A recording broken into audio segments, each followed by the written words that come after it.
when Allie came through. So I started advocating for her.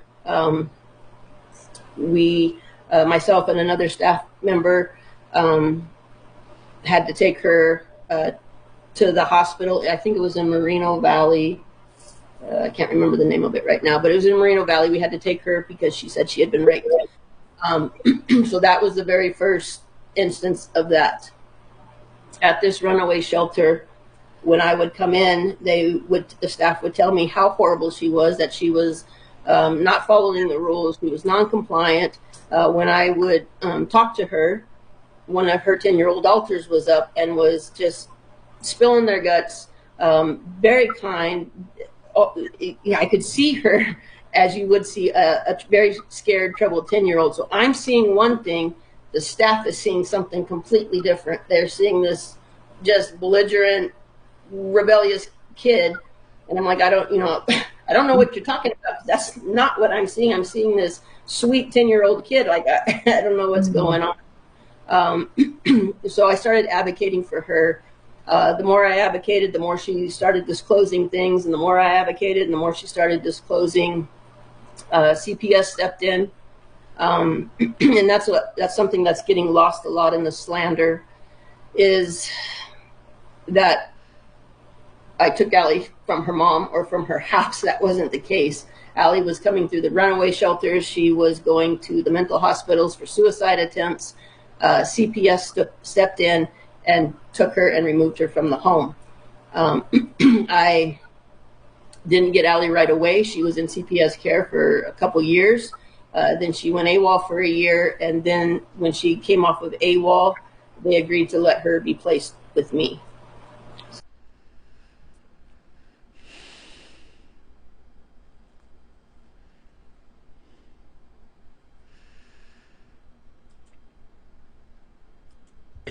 Because I needed to do what I needed to do to stay alive, right?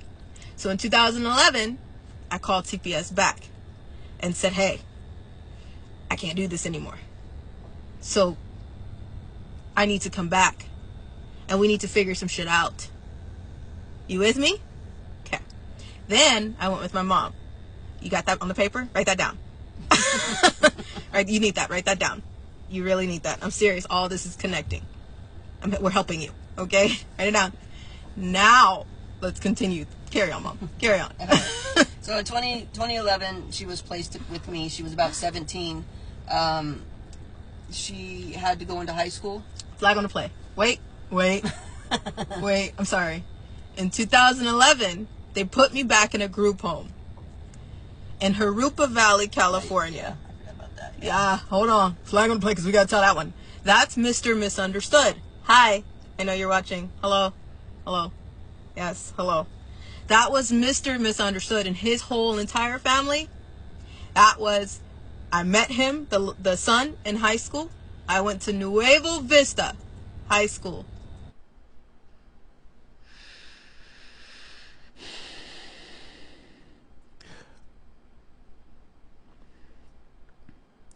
So let's get a few things clear here.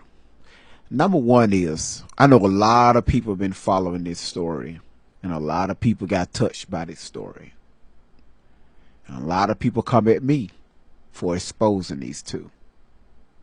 If you're going to tell a story, let's make sure you keep up with the storyline. Whatever notes that you've taken, let's make sure you stick to the script. Okay? Shelly just said here she was AWOL for a year. When she left CPS care, 15 and a half? She came back at 16 and a half in 2011. And we're going to debunk that in a later video. She said after she came back, she was placed with Shelly.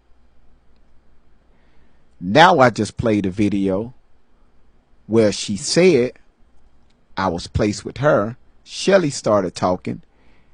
Allie came back and said, hold on. Before I was placed with you, I was placed with Mr. and Mrs. Understood. CPS placed me with Mr. and Mrs. Understood.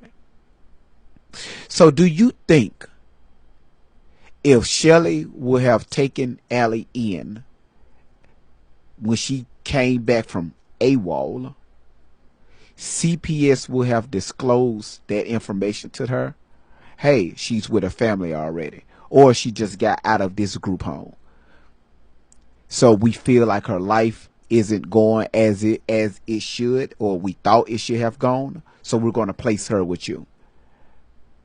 Now, she was AWOL, and immediately when she came back, she was placed with you. Y'all can't even keep your stories together. Let me know what you think in the comments. This your boy Great Vibes on 10 for the win. You can't make this shit up.